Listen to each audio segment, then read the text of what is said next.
Okay, Tim, hot seat time. Tell me a recent success story. Tell me something where you smacked the home run.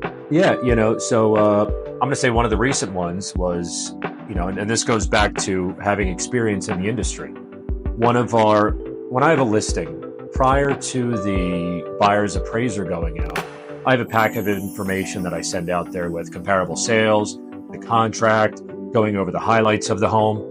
Well, this particular lender ordered a desktop appraisal, which, if you've never heard of that, basically the appraiser doesn't go out to the property. And this is probably one of the reasons why maybe you should use a local reputable lender so that they don't order that. But so this appraisal happened to come in low, didn't use any of the information that I provided. But in reviewing the appraisal, I also noticed was flat out wrong in some areas. It missed the fact that the home was sold within the last 3 years. It missed a room in the house. It missed some of the upgrades. So I provided a response back, basically refuting a bunch of the information in there. The buyer's lender then ordered a second in-person appraisal because the first one had come in low and we were disputing it. The in-person appraisal, I gave them all the same information. And of course, that one came in at value. So fortunately, we were able to save the deal. But that was because I knew, one, that the appraisal that was provided was flawed.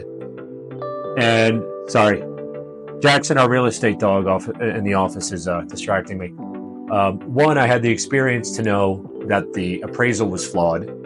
But two, I also had the experience and the knowledge to, I'm going to say, illustrate to the bank why it was flawed and then help the in-person appraisal get done properly to save the deal. An agent who had less experience might have just thought that that was the end of the road and the transaction could have fallen apart. But we got the value in fine, and it's going to close perfectly. There you go. And that's a huge success for those out there in the audience that aren't familiar with this.